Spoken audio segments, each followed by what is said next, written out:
Alphonse Charles Wright, à l'ouverture aujourd'hui de l'audience liée à la plainte de Fonike Manga et ses collègues contre le ministre Charles Wright. Qu'est-ce qu'ils se sont dit? Nous allons donc suivre un extrait de part et d'autre et puis on se retrouve pour en parler. Cette première audience, la façon dont l'audience s'est tenue, nous pensons qu'elle n'est pas conforme à la loi. Je crois qu'on n'a pas voulu nous donner la parole parce que si on prenait la parole, peut-être la partie adverse aurait voulu aussi faire autant. Et comme son client n'est pas là, on se serait opposé. C'est pour éviter tout ça. Donc les droits de la partie civile n'ont pas été respectés. À l'audience d'aujourd'hui, il était question pour le tribunal de fixer la caution, disons, condition de recevabilité de l'action. Or, c'est quand l'action est reçue que les débats peuvent être ouverts et l'ouverture des débats commençant par l'identification de la personne poursuivie. Donc nous estimons, puisque cette audience est prévue pour demain, on verra s'il sera là ou s'il ne sera pas là. Nous sommes convaincus que notre client sera là. Mais pour ce qui est d'aujourd'hui, il n'y avait pas de raison d'être là parce que la parole ne devait être donnée à personne.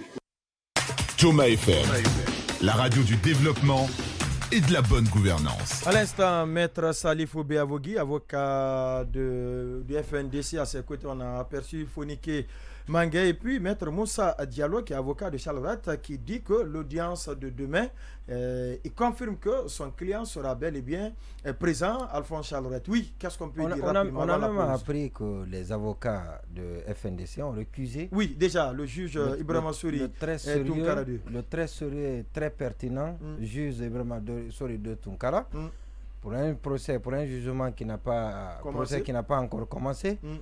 On commence déjà à récuser, on trouve des prétextes. Oui, mais il a déjà évoqué, il a légèrement évoqué, il dit la façon dont les choses se sont passées. Maintenant, l'autre aussi a dit comment ça doit être fait. Oui. Donc voilà, donc l'avocat, il est, je ne sais pas pourquoi. Mais de toutes les façons, ce qui est important dans cette affaire, c'est que personne n'est au-dessus de la loi et quand vous faites preuve d'abus d'autorité, vous pouvez être interpellé. Vous pouvez être interpellé et la justice peut être là pour vous juger, qu'elle vous condamne ou pas, mais de toutes les façons, l'histoire retiendra que vous êtes passé une fois. Et si vous passez 2 fois, 3 fois et que ce soit la même chose, et vous-même vous serez gêné, ça peut amener l'intéressé à revoir sa façon de faire, à se remettre en cause, pas forcément au bout du compte rechercher une condamnation de la personne, mais le fait d'être traîné à la justice pour les mêmes faits par des personnes différentes, ou peut-être même si c'est par les mêmes personnes, devient en principe l'image gênant. Un coup, Ça devient gênant et surtout quand on est la personne qui a en charge, bien évidemment, la gestion de cette justice-là. Encore une fois, les avocats, je ne suis pas surpris, ils sont encore dans leur monde, avec la même rhétorique, ils ne sont jamais satisfaits. Sinon, récuser le très sérieux et très pertinent Ibrahima Souri de Tunkara, ça relève, je ne dirais pas du cinéma, mais ça relève de la façon d'animer, voilà, donc d'animer et d'attirer davantage les regards indiscrets. On va vous donner une minute aux autres avant d'aller à la pause. Alors, personnellement, je salue ce procès-là. Pratiquement, je salue tout le monde autour de ce procès parce que c'est un procès qui a une portée pédagogique.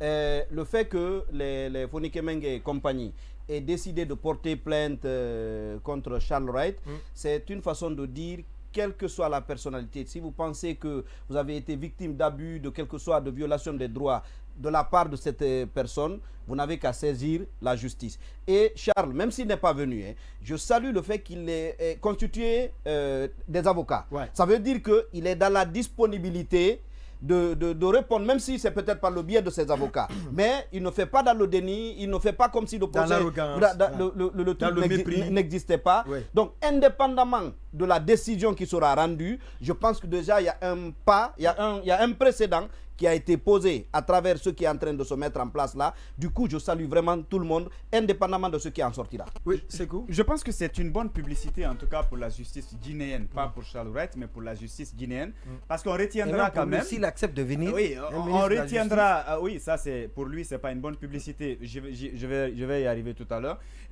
On retiendra quand même dans l'histoire de la transition qu'il a été possible qu'un citoyen porte plainte contre un ministre en exercice et de surcroît un ministre de la Justice.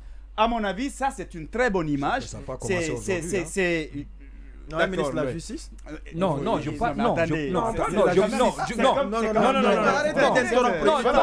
je parle de ministre. Je parle de ministre. Il a précisé. Je parle de ministre. Voilà. Quand vous dites ça, je parle de ministre. Quand vous dites que ça n'a pas commencé maintenant, donnez le nom des ministres. Non, je parle des ministres. Je parle de. Il a dit qu'il était précis. Il dit un ministre de la Justice. Justement. C'est une première. J'ai une minute et je voulais vraiment. Exactement. Être Si vous dites que ça n'a pas commencé, vous donnez le nom d'un autre ministre de la Justice. Non, moi je parle de ministre. Je parle de ministre de la Justice. Non, mais je parle des ministres. Non, quand vous dites que ça n'a pas commencé, c'est comme si un autre ministre de la Justice avait été exactement. C'est moi qui n'ai pas bien entendu donc ce qu'il a dit. D'accord, alors je te le précise. Non, je parle du ministre de façon générale. Bien, alors je précise. Je reviens dessus. Un ministre de la Justice et de surcroît en fonction. Donc qui a la capacité probablement de prendre des décisions en compte. Donc pour moi, ça c'est un acquis qu'il faut saluer. Et le ministre Charles Wright, pour vraiment formaliser tout ça, doit accepter de se présenter. Mais quant à sa personne, c'est pas une bonne image. D'accord. Parce que là, ça, vous l'avez déjà dit, par rapport à un fait qui n'est quand même pas à applaudir. C'est de cela qu'il s'agit. Il doit le faire. Il est obligé de donner l'exemple. C'est une référence. Lorsque vous-même, ministre de la Justice, on vous convoque, on vous demande de venir se présenter pour une accusation vous concernant. Vous ne vous présentez pas en tant que ministre de la Justice. Tu n'as pas donné le bon exemple. Il est obligé de donner le bon exemple. Il est obligé de donner le bon exemple. On va donc aller à la pause. On se reprendra tout à l'heure pour la suite de l'émission Refaire le Monde. L'invité, vous le savez déjà, il a été annoncé depuis hier. Mohamed Ansa Diawara, porte-parole du ministère de l'enseignement préuniversitaire et de l'alphabétisation. À tout à l'heure donc.